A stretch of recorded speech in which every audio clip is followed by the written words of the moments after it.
ચાલો જલ્દી તૈયાર થઈ જાઓ, આજે તો મેળામાં જવાનું છે। હું તો જો મસ્ત તૈયાર થઈ ગઈ છું અને હવે તમે પણ ફટાફટ તૈયાર થઈ જાઓ મારી સાથે મેળામાં આવવા માટે। બાકીના બધા પણ તૈયાર થઈ ગયા હતા મેળામાં જવા માટે, પણ આ એક બેનને હવે યાદ આવ્યું છે કે મારા નેલ્સ કટ કરવાના રહી ગયા છે, તો ચાલો એને છોડી દઈએ અને એને એના નેલ્સ કટ કરવા દઈએ, આપણે જઈએ મેળામાં। જય માતાજી મિત્રો, સ્વાગત છે મારા વ્લોગમાં। આજે છે ચૈત્રી બીજ અને અમારા ગામમાં તો આજે પર્વ જેવો માહોલ છે। અમારા લાખાપર ગામથી આશરે 2 થી 2.5 કિલોમીટર દૂર વિધાશ્રી નામના પવિત્ર સ્થાને સાક્ષાત ભરાડિયામાં બિરાજમાન છે। તો દર વર્ષે ચૈત્રી બીજના દિવસે અહીં મેળો ભરાય છે, જેનું સુંદર આયોજન અમારા લાખાપર ગામના સમસ્ત ગ્રામજનો દ્વારા કરવામાં આવે છે। તો ચાલો આજે હું તમને આ પવિત્ર મેળાના દર્શન કરાવીશ અને અમારી આહીરોની ગામથી મોજ પણ બતાવીશ, તો છેલ્લે સુધી વિડીયોમાં બન્યા રહેજો મેળાની મોજ લેવા માટે। તો હવે અમે નીકળી ગયા છીએ મેળામાં જવા માટે। ગાડીમાં જગ્યા ઓછી છે ને માણસો વધારે છે, પણ મેળામાં જવાની જે ઉતાવળ છે ને એની મજા જ કંઈક અલગ છે। તો ચાલો જલ્દીથી પહોંચી જઈએ મેળામાં। અને આ જુઓ મેળાની રોનક, ચારે બાજુ રમકડાની દુકાનો અને પહેલી બાજુ ઠંડા પીણાની ભીડ। મેળામાં આવ્યા હોઈએ ને ચિપ્સ કે ઠંડુ ન લઈએ તો મેળો અધૂરો જ ગણાય। મેળાની શરૂઆત કરીએ માના આશીર્વાદથી। આ 7 બહેનોનું પવિત્ર ધામ છે। 7 માવડીઓ 3 અલગ અલગ મંદિરમાં બિરાજમાન છે, તો આપણે 3 મંદિરોમાં જઈશું અને માતાજીના દર્શન કરીશું।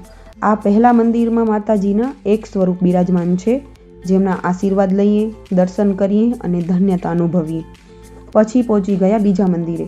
અહીં ભરાડિયામાંની 4 દેવીઓ બિરાજમાન છે, એટલે કે 4 સ્વરૂપોના દર્શન છે।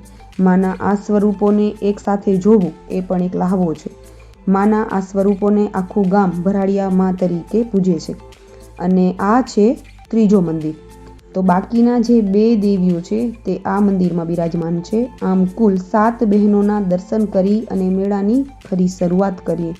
ગામની બહેનો દીકરીઓ પણ ઢોલના તાલે રાસ જોવા માટે અને રાસ રમવા માટે જમા થઈ ગઈ છે। આમે આયરાણીઓને દેશી ઢોલના તાલે રાસ રમવા મળી જાય તો એમનો મેળો ત્યાં જ સફળ થઈ જાય। અમારે અહીં મેળામાં આખાય ગામની દીકરીઓ સાસરીએથી મેળો કરવા આવે, જે પોતાની નાનપણની બહેનપણીઓ સાથે ઢોલના તાલે રાસ રમે અને મેળાની મજા લે।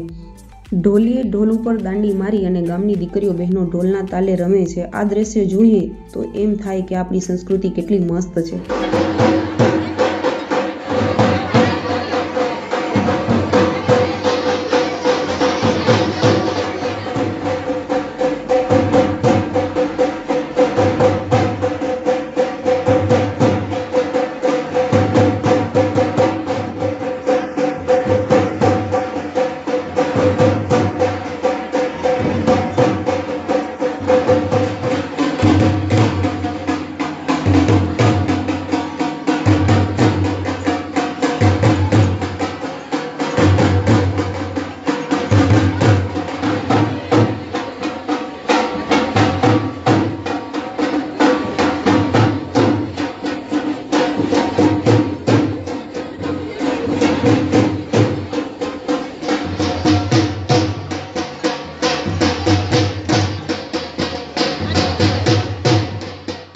ઢોલના તાલે મન મૂકીને રમી લીધું અને હવે જુઓ બધી જ બહેનપણીઓ ભેગી થઈ ગઈ છે, જાણે આખો મેળો અહીં જ જામ્યો હોય એવું લાગે છે।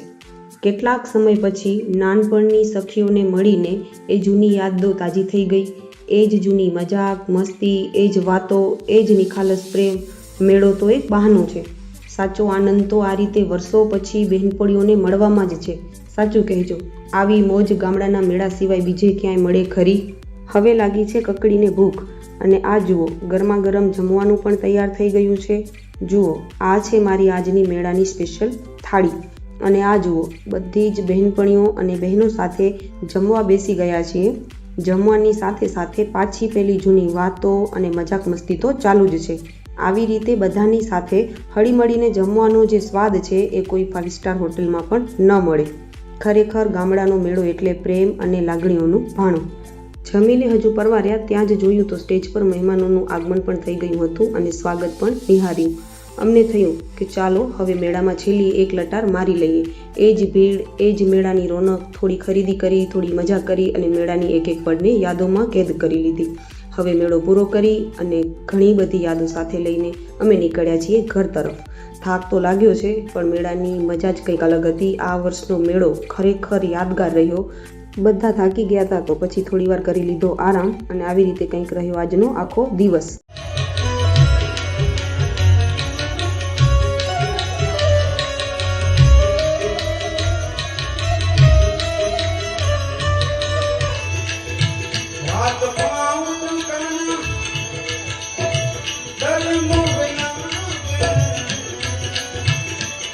મેળાની મજા તો દિવસભર માણી પણ ખરી રંગત તો હવે જામી છે. રાત પડતા જ ભજનની રમઝટ શરૂ થઈ ગઈ છે. શ્રદ્ધાળુઓ મન મૂકીને ભરાડિયા માના નામે ઘોર કરી રહ્યા છે. ભક્તિનો આવો માહોલ જોઈને ખરેખર આનંદ થાય છે. મિત્રો, કેવો લાગ્યો અમારા ગામનો મેળો કોમેન્ટમાં જરૂર કહેજો અને વિડીયો ગમ્યો હોય તો લાઈક શેર કરજો. જય માતાજી.